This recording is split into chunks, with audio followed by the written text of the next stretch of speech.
के सबसे महंगे और अत्याधुनिक हॉस्पिटल के बेड नंबर 13 पर पिछले 5 दिन से बेसूध पड़ा हुआ है करोड़पति बिल्डर विक्रांत सिंघानिया का 20 साल का बेटा ध्रुव सिंघानिया।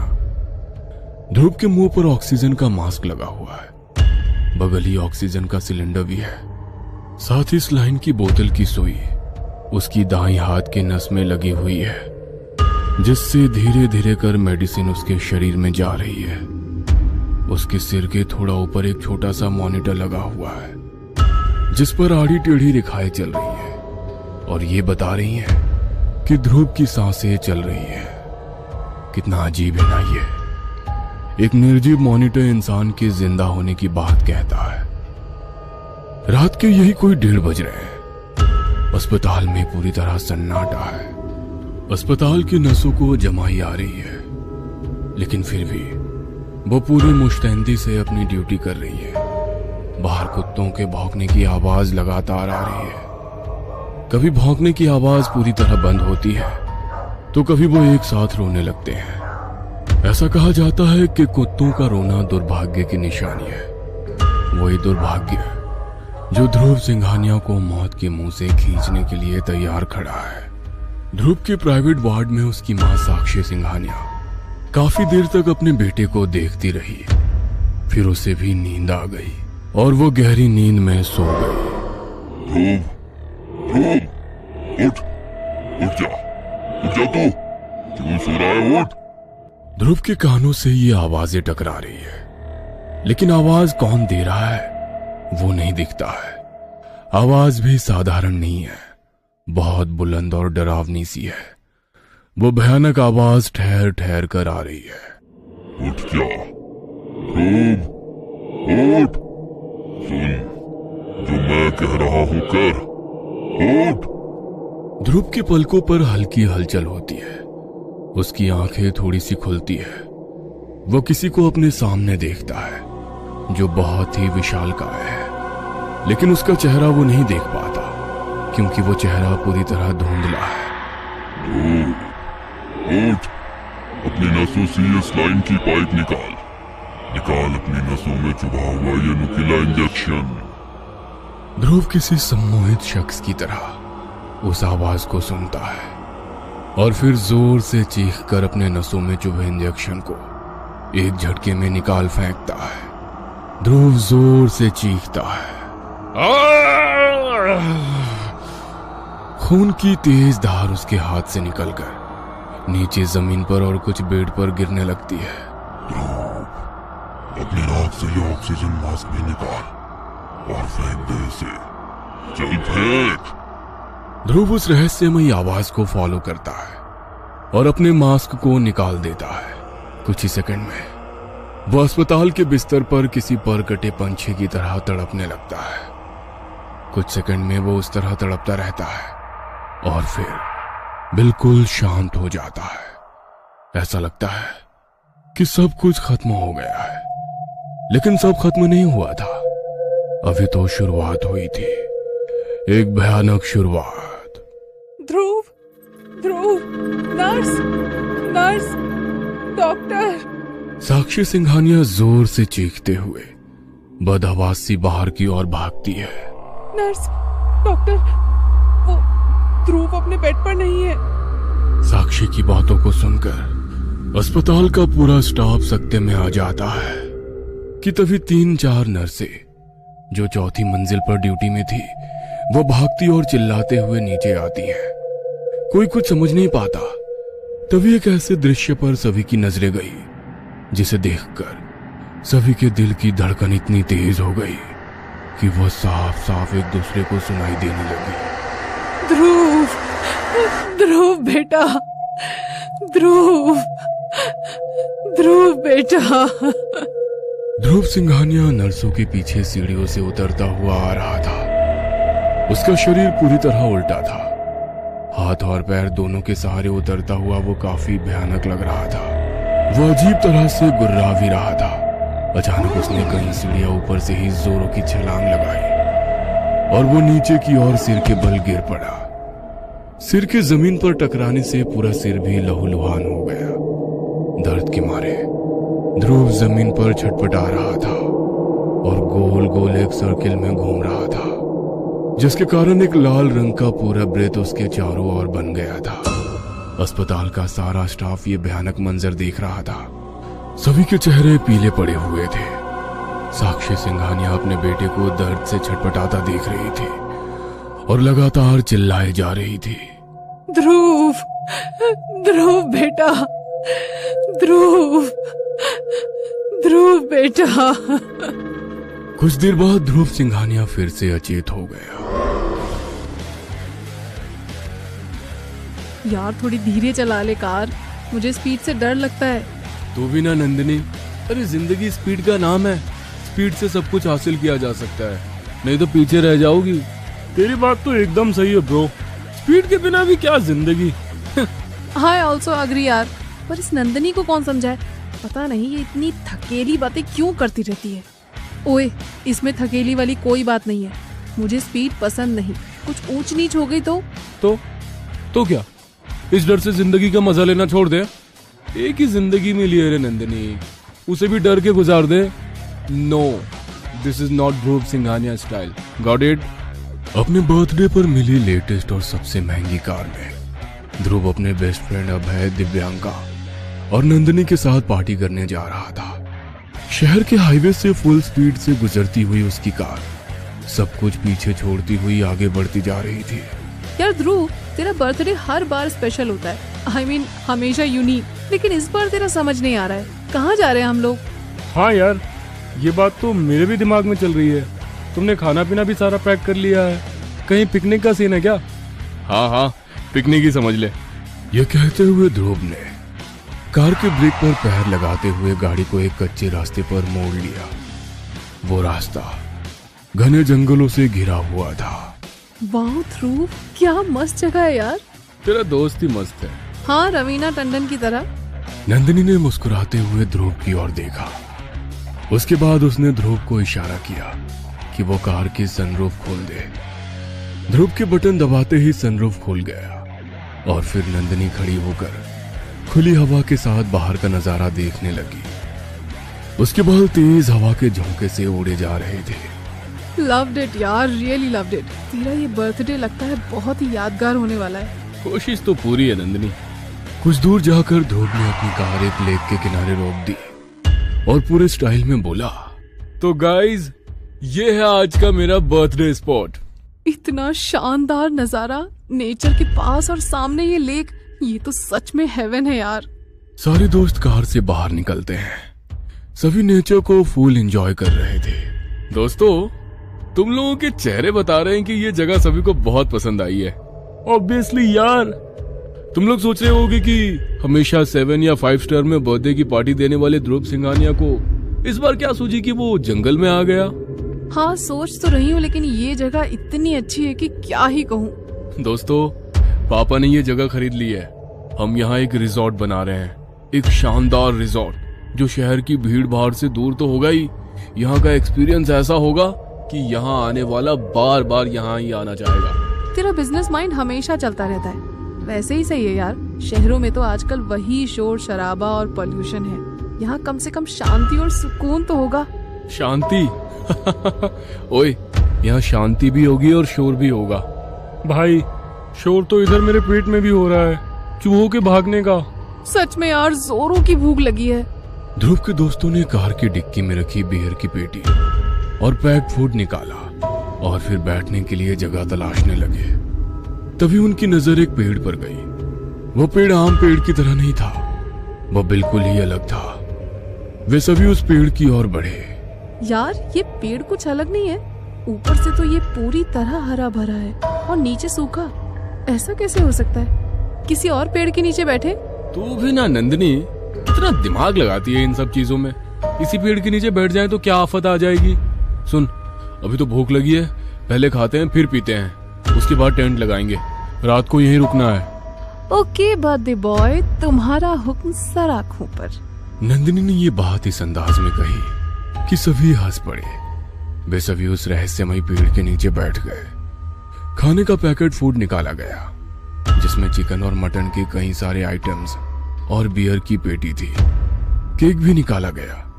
वे सभी केक काटने की तैयारी करने ही वाले थे, लेकिन तभी कुछ ऐसा हुआ जिसे देख सभी शॉक्ड रह गए। अचानक से वहां तेज आंधी चलने लगी, बहुत तेज। अरे इस मौसम को क्या हुआ? अभी तो एकदम क्लियर था सब कुछ, और अभी ये आंधी। चले जाओ, चले जाओ, तुम सब लोग यहाँ से चले जाओ। ये मेरा घर है, यहाँ मांस मदिरा नहीं चलता। चले जाओ, चले जाओ तुम लोग, वरना अंजाम बहुत बुरा होगा। यार ये कैसी आवाज है, इतनी भयानक। मुझे तो डर लग रहा है। कैसी आवाज दिव्यांका? तुम लोगों ने वो आवाज नहीं सुनी क्या? आवाज? कौन सी आवाज? अरे यार, अभी मुझे लगा कि कोई मुझसे कह रहा है कि चले जाओ यहाँ से। तुम सब लोग यहाँ से चले जाओ, ये मेरा घर है, यहाँ मांस मदिरा नहीं चलता। चले जाओ तुम लोग, वरना अंजाम बहुत बुरा होगा। अभी हमने बियर पी भी नहीं और तुझे चढ़ गई। यार यहाँ हम 4 लोग हैं और तुझे ही वो आवाज सुनाई दी। तुम लोग मेरा यकीन करो, कोई मुझसे ये कह रहा था यार। हाँ यार, कुछ तो गड़बड़ है। ओए स्टूपिड, बर्थडे है आज मेरा, पार्टी कैंसिल करने नहीं आया हूँ यहाँ, पार्टी ऑल नाइट करने आया हूँ। और क्या? पर यार, ओए तू अपने पर की बत्ती बना और उसे जला ले, क्योंकि रात होने वाली है। अभय की बात को सुनकर सभी हंस पड़े। उसके बाद सभी दोस्तों ने केक निकाला। केक के ऊपर बहुत ही खूबसूरत से लिखा हुआ था, हैप्पी बर्थडे ध्रुव। यार दिव्यांका जरा माचिस पास करना, मोमबत्ती तो जला दूं। दिव्यांका ने नंदिनी को माचिस दी। नंदिनी माचिस जलाने की कोशिश करने लगी, लेकिन माचिस की तिल्ली जैसे ही चलती, अचानक से तेज हवा चलने लगती और वो बुझ जाती। कई कोशिशों के बावजूद भी वो तीली नहीं जली। बड़ा अजीब है यार, जैसे ही तीली जलती है तेज हवा चलने लगती है और तीली बुझ जाती है। तीली के बुझते ही हवा भी रुक जाती है, फिर तीली जलाती हूँ तो फिर से हवा चलने लगती है। नंदिनी की बातों को सुनकर ध्रुव ने अपनी जेब से लाइटर निकाली और नंदिनी से कहा, स्टूपिड, दिमाग से काम ले, अब नहीं बुझेगा। नंदिनी ने लाइटर जलाई, लेकिन फिर से तेज हवा चलने लगी। उसने बहुत कोशिश की कि वो नहीं बुझे, लेकिन ये हो नहीं सका। और सबसे बड़ी आश्चर्य की बात ये कि उसके बाद लाइटर जली ही नहीं। नंदिनी ने लाइटर ध्रुव को वापस कर दी। उसने उसे शर्ट की जेब में रख लिया। लगता है इस बर्थडे पर बिना मोमबत्ती जलाए ही केक काटना होगा। कोई नहीं, गाना तो गा सकते हैं। Happy birthday to you, happy birthday to you, happy birthday dear Dhruv, happy birthday to you. बिना मोमबत्तियों के ही केक काटा गया। सभी ने केक की एक एक बाइट ली। फिर उन्होंने मोबाइल के ब्लूटूथ से कार के स्पीकर को कनेक्ट किया और बॉलीवुड सॉन्ग बजाने लगे। इधर प्लेट में खाना भी निकाला जाने लगा, लेकिन तभी ध्रुव ने शर्ट की जिस जेब में लाइटर रखा था, उस जेब से अचानक से धुआं निकलने लगा। ध्रुव को इस बात का अंदाजा नहीं था, लेकिन नंदिनी की नजर अचानक से उसकी जेब की ओर गई। ध्रुव, ये तेरी पैकेट से धुआं कैसे निकल रहा है? ध्रुव कुछ समझ पाता, उसके पहले ही उसके पैकेट से आग निकलने लगी। आग! आग! अरे ये आग कैसे लग गई? ध्रुव भी पूरी तरह डर गया, लेकिन ऐन वक्त पर उसने अपनी शर्ट उतार दी और उसे दूर फेंक दिया। ओह माय गॉड, ये क्या था यार? ये आग कैसे लग गई? लाइटर तो जल ही नहीं रही थी, फिर ये कैसे हुआ? किसी को कुछ समझ नहीं आ रहा था। सभी के चेहरे पर डर साफ साफ दिख रहा था। इसी बीच ध्रुव ने माहौल को लाइट करने की कोशिश की। गाइस, जो होना था हो गया, चलो अब मूड की बैंड नहीं बजाते हैं, खाना खाते हैं। प्लेट्स में खाना निकाला जाने लगा। क्या मस्त खुशबू आ रही है यार, भूख तो और बढ़ गई है। तो पेट भर खा लेना भुक्कड़। सारे दोस्तों ने नॉनवेज खाना शुरू किया और साथ ही बियर का घूंट मारने लगे। बियर का घूंट मारते मारते अचानक नंदिनी की नजर उस पेड़ के ऊपर गई और वहां उसने जो देखा, उसे देखकर उसके रोंगटे खड़े हो गए। उसने देखा कि पेड़ की डाली पर कोई पैर लटका कर बैठा हुआ है।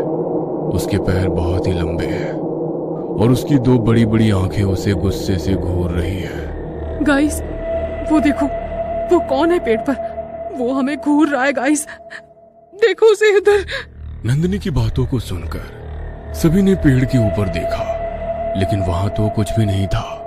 क्या यार नंदिनी, पहले से ही फटी पड़ी है हम लोगों की, और तू है कि अरे पेड़ पर तो कोई नहीं है। नहीं यार ध्रुव, मैं झूठ नहीं बोल रही, मैंने सच में किसी को ऊपर देखा। वो हमें बहुत भयानक तरीके से घूर रहा था। कई बार फिर से सभी ने उस घटना को इग्नोर किया और चिकन और मटन का आनंद लेने लगे। साथ ही उसकी हड्डियां वहीं जमीन पर गिरने लगे।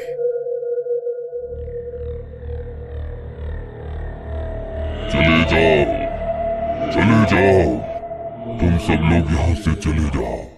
ये मेरा घर है, यहाँ मांस मदिरा नहीं चलता। चले जाओ तुम लोग, वरना अंजाम बहुत बुरा होगा। इस बार वो अजीब और भयानक आवाज उन चारों ने सुनी। यार, ये कौन बोल रहा है? दिव्यांका, तूने अभी इसी आवाज की बात की थी ना? हाँ यार, मैंने इसी के बारे में बोला था, पर ध्रुव ने।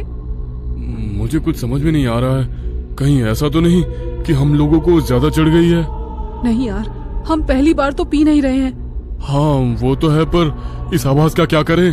कोई आसपास दिख भी नहीं रहा है। यार मुझे डर लग रहा है, चलो यहाँ से निकलते हैं। डर तो सभी को लग रहा है, लेकिन अंधेरा पूरी तरह घिर आया है और सच कहे तो थोड़ा चढ़ भी गई है। ऐसे में कार ड्राइव करना रिस्क नहीं होगा? तो फिर क्या करें यार? अरे रात भर की ही तो बात है, सुबह निकलते हैं ना यहाँ से। लेकिन पूरी रात कैसे काटेंगे यहाँ? क्योंकि रह रह कर यहाँ अजीब अजीब चीजें हो रही हैं। हाँ, आई थिंक इससे पहले कि कुछ बड़ी गड़बड़ी हो, हमें यहाँ से निकलना चाहिए। सभी दोस्तों ने सलाह मशवरा किया और सभी ने एक ही बात पर सहमति जताई कि वहां से निकलना चाहिए। ओके गाइस, निकलते हैं यहाँ से। सभी लोग कार में बैठ गए और फिर कार अपनी स्पीड में वहां से निकल पड़ी। ध्रुव कार ड्राइव कर रहा था। सभी दोस्त डरे हुए थे। ब्रो, ये एक ऐसी जगह खरीद ली तुम लोगों ने रिजॉर्ट के लिए? मुझे तो ये कोई भूतिया जगह लगती है। अबे यार, सस्ती मिल रही थी तो ले ली पापा ने, वो भी मेरी जिद पर। अब ये भूतिया है या नहीं, ये कौन पता करता है? ध्रुव की कार आगे बढ़ रही थी। सारे दोस्त धीरे धीरे नींद की गोद में समाये जा रहे थे, लेकिन तभी ध्रुव की नजर कार की मिरर पर गई। उसने देखा कि उसकी गाड़ी के पीछे एक 15 से 20 फीट का विशालकाय इंसान दौड़ा चला आ रहा है। उसके चेहरे पर अलग ही तेज है, लेकिन उसके सिर पर 2 सींग निकले हुए हैं। चेहरा किसी राक्षस का है। उसके बदन पर जनेऊ है, लेकिन पूरा बदन खून से लथपथ है। उसकी सुर्ख लाल आंखें ऐसी थी जैसे कि चूल्हे में गर्म कोयला। वह इंसान और राक्षस का मिश्रित रूप था।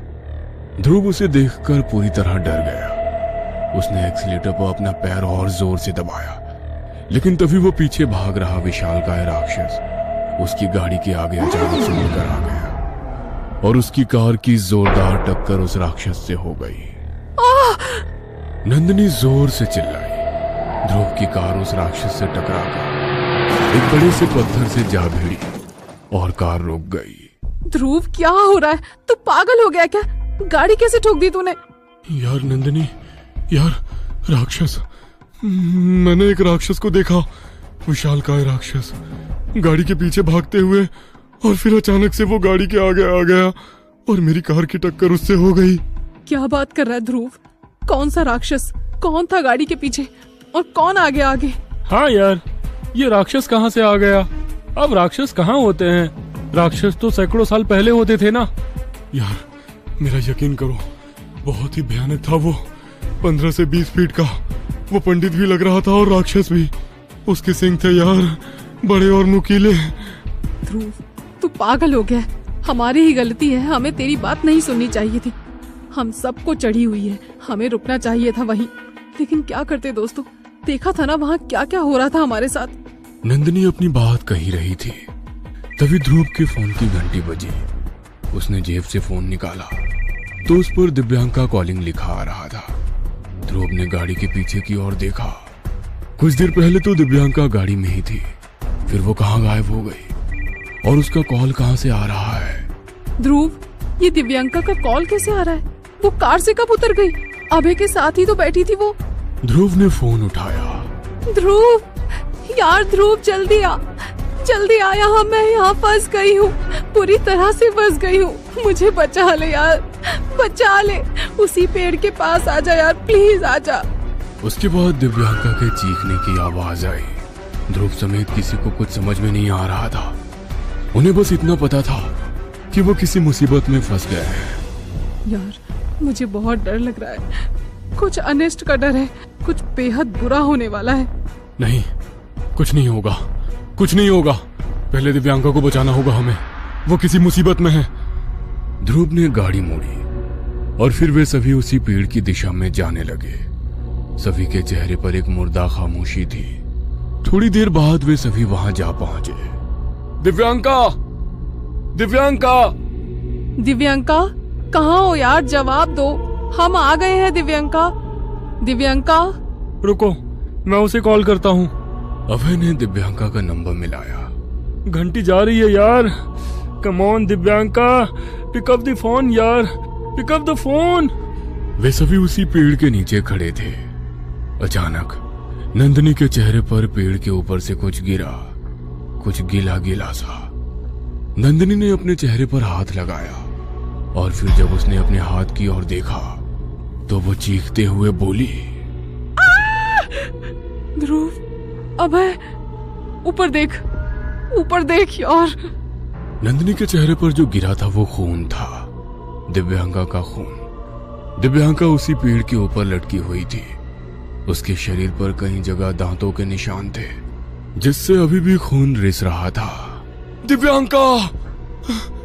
यार ये क्या हो गया यार, ये सब क्या हो गया? तभी नंदिनी ने देखा कि अभय वहां नहीं है। ये अभय कहाँ चला गया? उसी समय उनके कानों में मोबाइल की घंटी की आवाज आई। वो आवाज दूर झाड़ियों से आ रही थी। नंदिनी, अभय दिव्यांका का फोन ट्राई कर रहा था, वो जरूर इधर ही गया होगा। दोनों झाड़ी की ओर बढ़े, लेकिन तभी अभय के भी चीखने की आवाज आई। ध्रुव, इधर मत आना इधर। नंदिनी, इधर मत आना, यहाँ एक राक्षस है। ध्रुव और नंदिनी ने अभय की कपकपाती आवाज सुनी तो वे भीतर तक सिहर गए। यार हमें अभय को बचाना होगा। हाँ यार चल। लेकिन वो उस तरफ बढ़ते, उसके पहले ही अभय का तड़पता और लहूलुहान शरीर उनके आगे आ गिरा। भाग यहाँ से, भाग। ध्रुव ने नंदिनी का हाथ थामा और बदहवास सा भागने लगा। वो भागता रहा। चांद धीरे धीरे आसमान से गायब हो रहा था। कुछ घंटों बाद सूरज नई रोशनी के साथ झांकने लगा था। ध्रुव और नंदिनी अभी भी भाग रहे थे, लेकिन अब वो जंगल नहीं था जहां वो भाग रहे थे, वो थी शहर की पक्की सड़क। यार प्यास लग रही है, बहुत जोरों की प्यास लग रही है, गला भी सूख रहा है। मेरा भी यार। कुछ देर बाद उनकी नजर सड़क किनारे खड़े नारियल पानी वाले पर गई। वो भागकर वहां पहुंचे। भैया, नारियल पानी पिला दो। कहां से भागे भागे आ रहे हैं साहब? भाई, अभी पानी पिला दो, बाद में बताते हैं कहां से आ रहे हैं। नारियल पानी वाले ने ध्रुव की बात को सुनकर मुंह बना लिया। उसने नारियलों के ढेर में से एक बड़ा सा नारियल उठाया और उसके ऊपर अपनी नुकीली छुरी को जोर से मारा। लेकिन तभी जो हुआ उसे देखकर ध्रुव का शरीर पूरी तरह कांपने लगा। उसने देखा कि नारियल पानी वाले की जगह पर वही राक्षस खड़ा है और उसने नारियल पानी पर नहीं, नंदिनी के गले पर प्रहार किया है।